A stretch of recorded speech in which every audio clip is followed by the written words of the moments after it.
Picture the exact moment your legs give out on a run, or your resolve cracks halfway through a hard conversation you've been avoiding for months. That moment feels like the wall, like there's genuinely nothing left. One man built an entire life and an entire philosophy around a discovery that most people never test for themselves. That moment usually isn't the wall at all. It's a signal your mind sends out early, on purpose, long before your body has actually run out of anything. That discovery belongs to David Goggins, and it's the foundation of his book, Can't Hurt Me.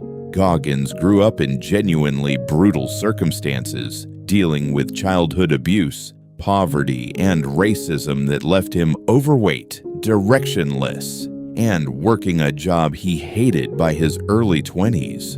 What followed wasn't a gradual, comfortable improvement. He went on to become a Navy SEAL, then set records in some of the most punishing ultra-endurance events in the world, all while carrying injuries that would have ended most people's attempts on day one. The book isn't really about any of those specific achievements, though. It's about the internal mechanism he built, almost by accident, that made them possible. And that mechanism has resonated with an enormous audience because it doesn't require you to have Goggins' particular circumstances to use it. It just requires you to be honest about how much you've actually been holding back. The idea the book is most known for is also the simplest to state and the hardest to actually sit with. When your mind tells you you're completely finished, spent, unable to continue, you're typically only at around 40% of your real capacity. The other 60% is still there, available, but walled off by a mental signal that arrives early on purpose as a kind of built-in caution system designed to keep you comfortable rather than to accurately report your limits. Think about the difference between two people finishing a demanding week at work. One hits Thursday afternoon, feels completely drained, and mentally checks out for the rest of the week, coasting through the remaining hours doing the bare minimum. The other feels the exact same wave of exhaustion at the exact same point, recognizes it as a signal rather than a fact, and pushes through one more genuinely focused hour before actually slowing down. Neither person is lying about how tired they feel. The feeling is real. But Goggins' argument is that the feeling and the actual limit are two completely different things, and most people never bother to find out how far apart they really are, because stopping at the first signal is so much easier and so much more socially acceptable than testing it. This connects to a related idea that runs through the entire book. One that reframes discomfort itself from something to avoid into something to deliberately seek out in small, controlled doses. Goggins calls this callousing the mind, and the comparison is deliberate. Just as skin toughens through repeated friction instead of tearing the next time it's exposed to the same stress, the mind, exposed repeatedly and deliberately to manageable discomfort, becomes less reactive to it over time. The goal isn't to enjoy suffering for its own sake. It's to stop being controlled by the automatic flinch away from it. Picture someone who has never once had a difficult conversation they didn't desperately avoid versus someone who has deliberately had dozens of them, each one uncomfortable, each one survived. The second person isn't unusually gifted at conflict. They've simply built a callus where the first person still has raw, untested skin. The next hard conversation still won't feel good, but it won't feel unsurvivable either, because the body and mind have real accumulated evidence that discomfort of this particular kind has been handled before and didn't destroy them. Goggins built this callus through extreme physical endurance, but the mechanism itself is universal. Anyone who deliberately does the hard, avoided thing on a small scale repeatedly builds the same kind of internal evidence. Whether the discomfort in question is physical, financial, or simply social, that word evidence matters enormously in this book because Goggins is specific about how he actually accesses that 60% when it counts. And it isn't through abstract positive thinking. He calls it the cookie jar, a mental habit of deliberately storing away specific memories of past moments where he pushed through something that felt impossible at the time, so that in a future moment of genuine crisis, he can reach back into a real, evidence-based reservoir instead of trying to manufacture motivation out of nothing. Consider someone facing a frightening medical diagnosis, searching for some internal resource to draw on. Vague encouragement, like just stay positive, tends to evaporate under real pressure because it isn't built on anything specific. But someone who can consciously recall the exact week they got through a previous crisis they genuinely didn't think they'd survive, remembering not just that they made it through, but specifically how, has something far sturdier to reach for. The cookie jar isn't about pretending the current situation isn't hard. It's about refusing to face it as though you have no track record at all, when in fact you almost certainly do. And most people simply never bother to catalog it deliberately enough to access it later when it matters most. Building that track record in the first place requires a kind of self-honesty most people actively avoid, and this is where the book introduces what might be its most uncomfortable practice: the accountability mirror.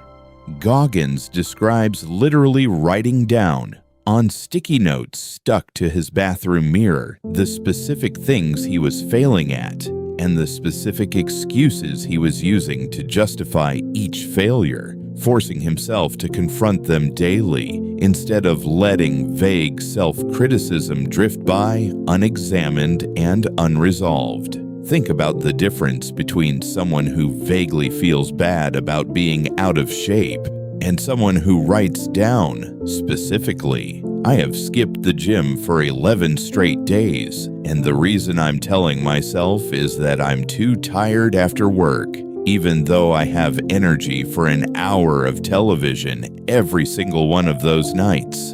The vague version produces guilt with nowhere to go.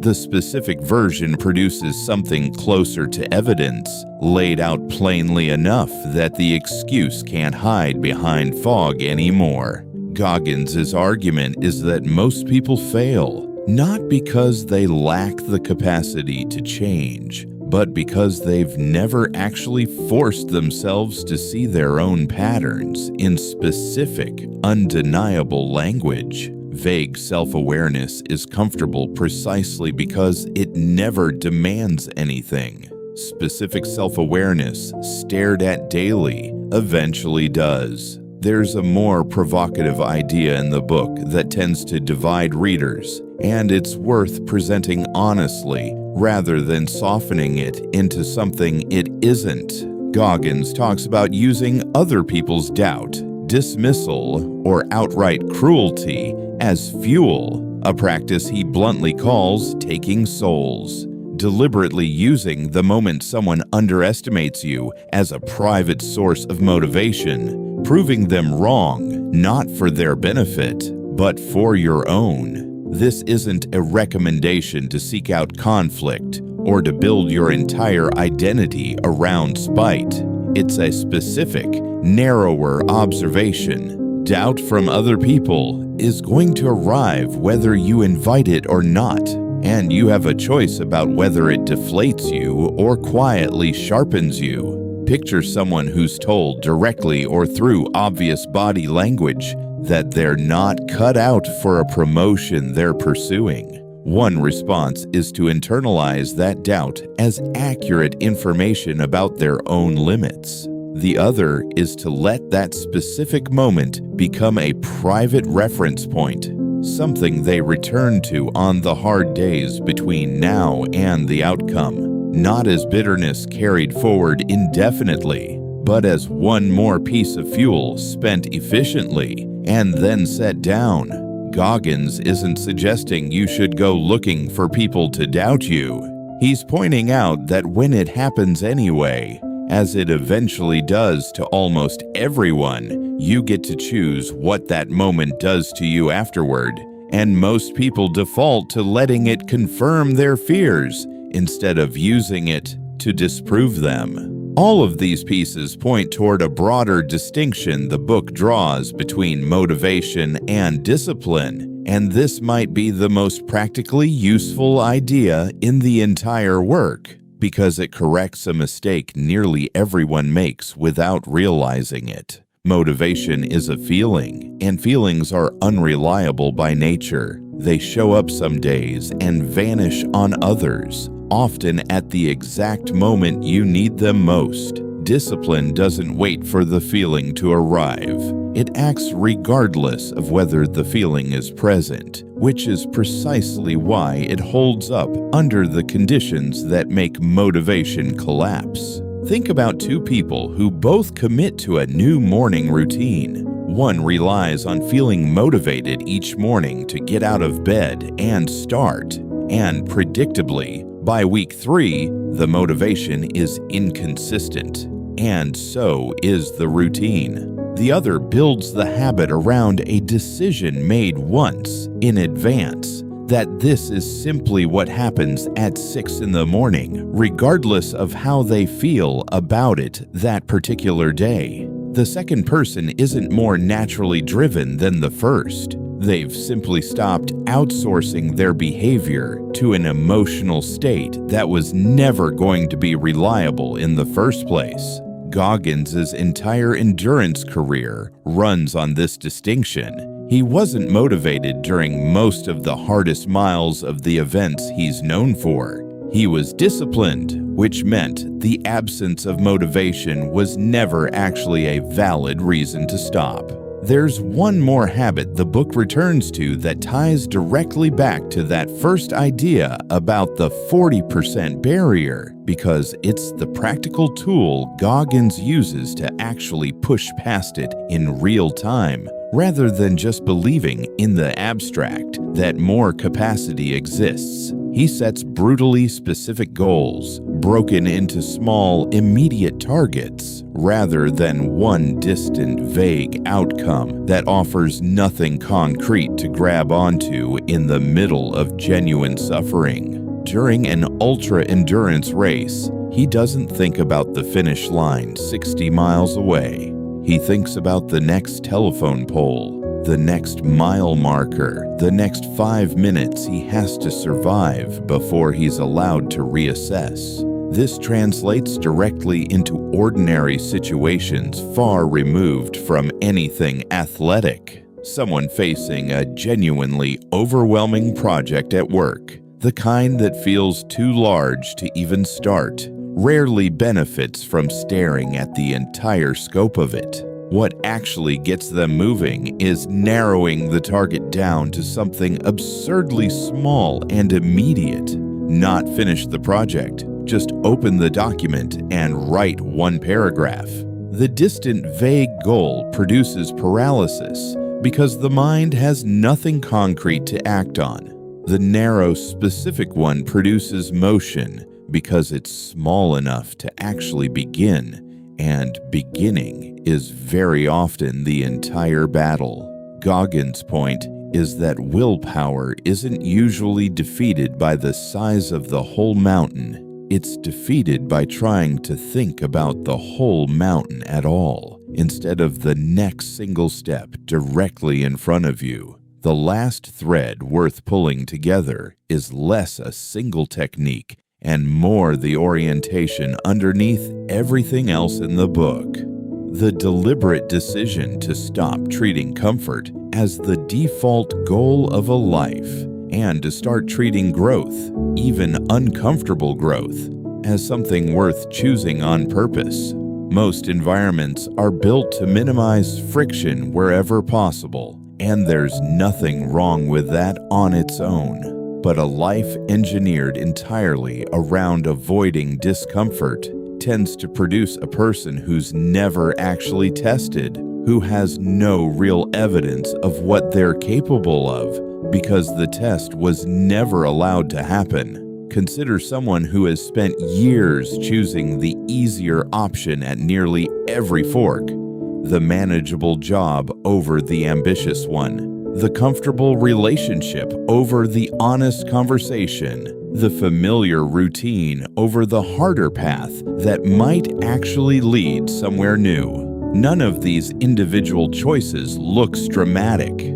but added together across years, they produce a person who has quietly never found out what their real 40 to 60% gap actually looks like, because it was never tested even once. Goggins' argument isn't that comfort is evil or that suffering is noble for its own sake. It's that avoiding all discomfort permanently comes with a hidden cost most people never notice they're paying, which is simply never finding out what they were actually capable of all along. Every idea in this book, taken together, circles back to the same uncomfortable but genuinely useful claim. The limit you feel isn't usually the limit that's actually there. It's a signal arriving early on purpose, designed to keep you comfortable rather than to report the truth. Testing that signal deliberately and repeatedly in small and survivable ways is how a person slowly finds out that the wall they kept stopping at was never really the end of the road. It was just the first door, closed a little early, waiting for someone willing enough to actually push on it. Maybe that's the real question this book leaves behind, quieter than its intensity might suggest. Not how much can you endure, just honestly, have you actually tested the limit you've been assuming was real? Or have you simply been trusting the first signal your mind sent you and calling it the truth?